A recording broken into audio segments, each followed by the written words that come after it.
Hello student, welcome back to today's classes. So today we will start a new chapter which is pair of linear equations in two variable. Exercise 3.1 of chapter 3 और NCERT class 10 का है. So चलिए start करते हैं question number 1 से. तो question number 1 के 1 में हमारा क्वेश्चन क्या है, फर्स्ट ऑफ ऑल करना क्या है वो हम देख लेते हैं. For the pair of linear equations in the following problem and find their solutions graphically. यहाँ पे graphically हमें सॉल्यूशंस फाइंड आउट करना है. तो पहले तो ग्राफिकली हमें जब करना होता है तो हम कोऑर्डिनेट पॉइंट उसका वैल्यू जो भी होता है वो फाइंड आउट करते हैं, जैसे कि x का वैल्यू क्या होगा और y का वैल्यू क्या होगा. तो यहाँ पे अभी हमारे पास कुछ भी नहीं है, तो पहले हमें अलजेब्रिक एक्सप्रेशन बनाना होगा इसके लिए. तो क्वेश्चन नंबर 1 में क्या बोला, 10 students of class 10 took part in a mathematic quiz. 10 students है क्लास 10 का जो कि मैथमेटिक क्विज में पार्टिसिपेट करते हैं. If the number of girls is 4 more then the number of boys, यानी कि नंबर ऑफ बॉयज से 4 ज्यादा है नंबर ऑफ गर्ल्स. ओके, तो find the number of boy and girl who took part in the quiz. तो इसमें quiz में कितने नंबर ऑफ बॉयज और गर्ल मतलब पार्टिसिपेट किए हैं वो हमें बताना है. तो 10 स्टूडेंट ऑफ क्लास 10 है, तो पहले तो सपोज कर लेते हैं let the number of girl be x, ठीक है, and the number of boys and number of boys be y, ठीक है, x और y है. अब हमारा टोटल स्टूडेंट यानी कि x plus Y is equal to 10, ये हो गया इक्वेशन 1. अब दूसरा इक्वेशन 4 मोर देन बोल रहा है, यानी कि number of girls is 4 more than boys, यानी कि x is equal to girl का नंबर जो है वो y प्लस 4 है. ठीक है, तो इस y को अगर हम इस साइड ले आते हैं तो माइनस हो जाएगा, यानी कि इक्वेशन हमारा क्या हो जाएगा, x minus Y is equal to 4. तो ये हमारा इक्वेशन 2 हो गया.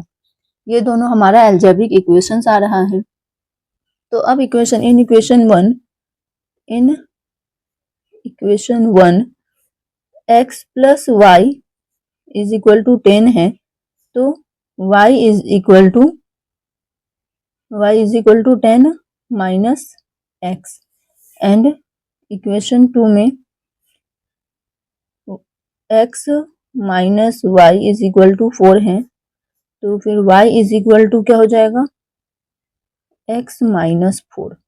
ठीक है, इस तरह से आ गया. अब हमें x का वैल्यू कुछ सपोज करना है और उसके अकॉर्डिंग जो भी हम सपोज करेंगे उसके अकॉर्डिंग y का वैल्यू जो आएगा वो हमारा x का कोऑर्डिनेट हम सपोज करेंगे तो y का भी वैल्यू आ जाएगा, तो वो हो जाएगा y का कोऑर्डिनेट. ठीक है, तो एक पहले तो एक यहाँ पे हम डाटा लिखने के लिए एक बॉक्स बनाते हैं. ठीक है,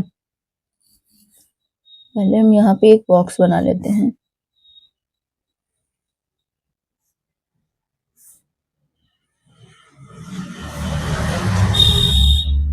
x और ये रहा y का, तीन वैल्यू को सपोज करेंगे और y का वैल्यू, अगर हम x का वैल्यू 5 लेते हैं तो x का वैल्यू अगर हम यहाँ पे 5 डालेंगे तो y क्या आ जाएगा, 5 आएगा. 10 माइनस 5 5 ही होगा. चलिए ठीक है. अब अगर हम x का वैल्यू 4 लेते हैं तो 6 आ जाएगा. ये x का वैल्यू 4 है तो y का वैल्यू 6 आ जाएगा. ठीक है, नेक्स्ट x का वैल्यू अगर हम 6 ले तो क्या होगा, 4 आएगा. 6 लेंगे तो 4 आएगा, है ना. इस तरह से हमारा क्वेश्चन इसका ये जो इस बॉक्स बना है इसके हेल्प से हमें ग्राफ ड्रॉ करना है. तो जब हमारा ये इसका एक आ गया x प्लस, ये इक्वेशन 1 के लिए है. ठीक है, तो ये हो गया इक्वेशन 1 का ग्राफ के लिए. नाउ इक्वेशन 2 के लिए अब करते हैं, फिर से एक बॉक्स बनाएंगे और इक्वेशन 2 में x और y का क्या वैल्यू आता है वो सॉल्व करेंगे.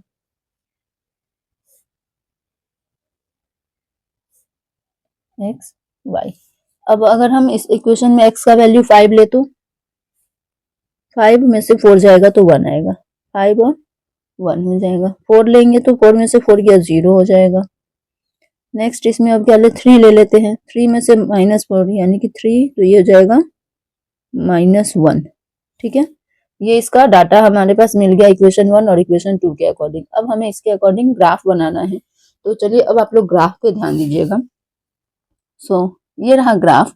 ठीक है, इस ग्राफ में आप देख सकते हैं कि जो हमारा डाटा आया हुआ है 5 5, ठीक है, फिर 6 4 6 6 4 है ना। एक्स एक्सिस को हम पहले लिखते हैं, ठीक है। तो जब हम इस तरह से लिखेंगे तो हमारा ये एक लाइन ड्रॉ हुआ है इसमें, और फिर नेक्स्ट वाला ये वाला जब ड्रॉ करते हैं 5 1 4 0 3 -1, इन सभी पॉइंट को पहले पॉइंट आउट करते हैं, देन कनेक्ट करते हैं। तो जब इस लाइन को हम एक्सटेंड करते हैं, और जब हम एक्सटेंड करते हैं तो ये हमारा क्या हो रहा है, इंटरसेक्ट कर रहा है। क्या हो रहा है, इंटरसेक्ट कर रहा है। और जब इंटरसेक्ट कर रहा है तो जिस पॉइंट पे इंटरसेक्ट कर रहा है, जैसे कि 7 और 3 पे इंटरसेक्ट कर रहा है, यानी कि जो नंबर ऑफ गर्ल्स है वो 7 हो गया, नंबर ऑफ बॉयज जो है वो 3 हो गया इसके अकॉर्डिंग। तो हम यहाँ पे आंसर लिख सकते हैं यहाँ पे, ठीक है, आंसर इसके अकॉर्डिंग लिख सकते हैं कि from the figure it can be, ये क्या हमें दिख रहा है कि these lines intersect each other, these lines intersect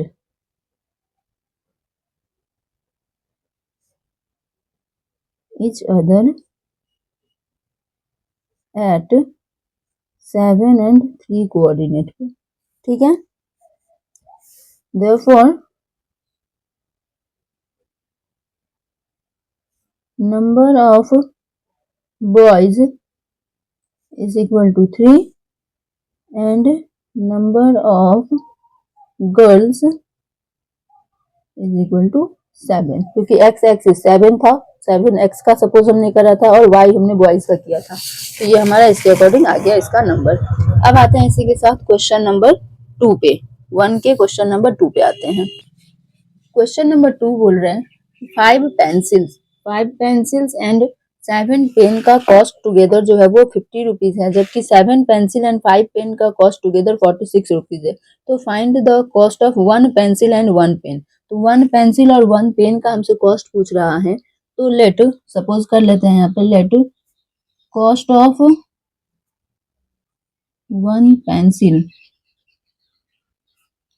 B X and cost of 1 pen y, ठीक है। कॉस्ट ऑफ 1 पेन है y और 1 पेंसिल का है x। तो अब हमें इसका सॉल्व करना है। पहले तो हम इक्वेशन बना लेते हैं।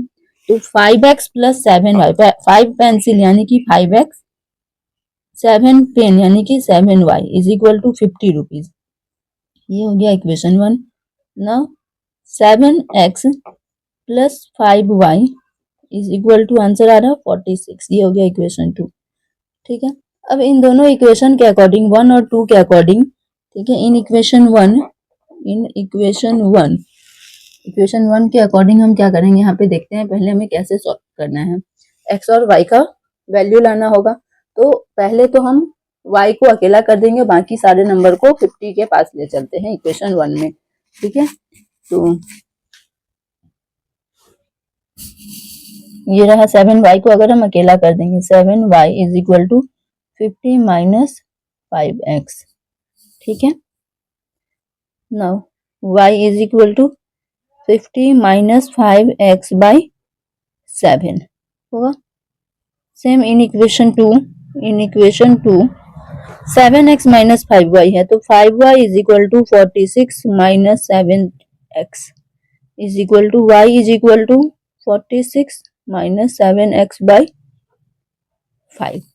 अब हम x का वैल्यू कुछ भी सपोज करेंगे और डाटा बनाते हैं। यहाँ पे पहले बॉक्स बनाते हैं इक्वेशन 1 के लिए। 3 हमें वैल्यू डालना है।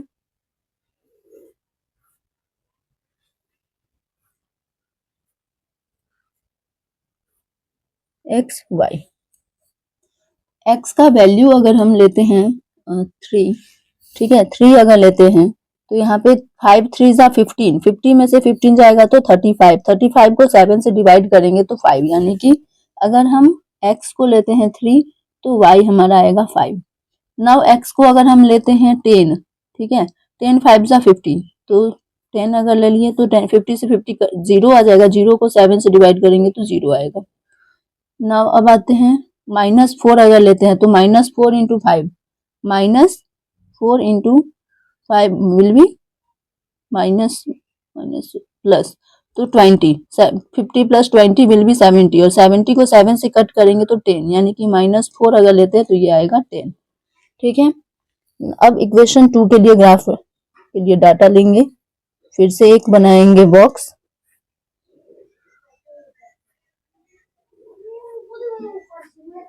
तीन बॉक्स हमने बना लिया x और y के लिए। अब हम इसके लिए x को सपोज करते हैं 8, ठीक है, तो 8 7 जा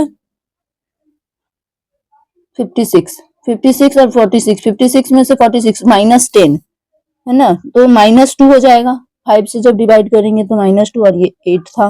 नाउ नेक्स्ट अगर हम 3 लेते हैं, 7 3 जा 21, 46 में से 21 जाएगा तो बचेगा 25, 25 को 5 से कट करेंगे तो 5 आ जाएगा, यानी कि y इज इक्वल टू 5 और x इज इक्वल टू 3 है। ठीक है, नाउ फिर से x इज इक्वल टू लेते हैं -2, तो -2 into -7, 7 to 14, -14 and 46 will be 60, 5 को 12 टाइम में, यानी कि ये हो गया 12 और यहाँ पे हमने क्या लिया था -2। ठीक है, तो ये हमारे पास आ गया इसका डाटा x और y कोऑर्डिनेट के लिए। अब हम इसके लिए फिर से, अब आप लोग ग्राफ पे ध्यान दीजिएगा, ग्राफ में क्या है, जितना हमें 3 5 10 0 एंड -4 10 इस पॉइंट को पहले हम क्या करेंगे, पुट करेंगे और उसके बाद लाइन को ज्वाइन कर देंगे। अगेन इस इक्वेशन के लिए करेंगे, जितने भी हमारा x और y के लिए वैल्यू है सभी को पुट कर देंगे और फिर लाइन ज्वाइन करेंगे। और यहाँ पर अब हम देख रहे हैं कि ये जो इंटरसेक्ट कर रहा है, इंटरसेक्ट कहाँ पे कर रहा है, 3 और 5 पे, है ना, तो 3 और 5 यहाँ पे भी हमें इस टेबल में तो ऐसे भी दिख रहा है कि 3 और 5 3 5 3 5 कॉमन है, यानी कि 3 5 3 5 कॉमन है, तो x इज इक्वल टू 3 और y इज इक्वल टू 5 हो गया। तो x हमारा क्या था, 1 पेंसिल का कॉस्ट ऑफ, यहाँ पे फिर से ये इंटरसेक्ट कर रहा है, this lines intersect each other at 3 5, है ना, तो here यानी कि therefore cost of 1 pencil is equal to 3 rupees and 1 pen is equal to 5 rupees। ठीक है, तो जहाँ पे इंटरसेक्टिंग पॉइंट आया है वो हमारा यहाँ पे क्लियर हो गया। सो आई होप यहाँ पे आप लोगों को क्वेश्चन नंबर 1 का 1 2 दोनों अच्छे से समझ में आया होगा। अगर समझ में आया है तो लाइक शेयर सब्सक्राइब कर देना, अच्छा कमेंट करना। अगर नहीं समझ में आया है तो अपने डाउट को कमेंट बॉक्स में जरूर से जरूर एराइज करें, ताकि उसका आपको सॉल्यूशन पता चल सके, कि मतलब समझ सके आप। ठीक है, तो फिर मिलते हैं इसी के साथ नेक्स्ट क्वेश्चन के साथ नेक्स्ट वीडियो में। तब तक के लिए टाटा बाय बाय एवरीवन।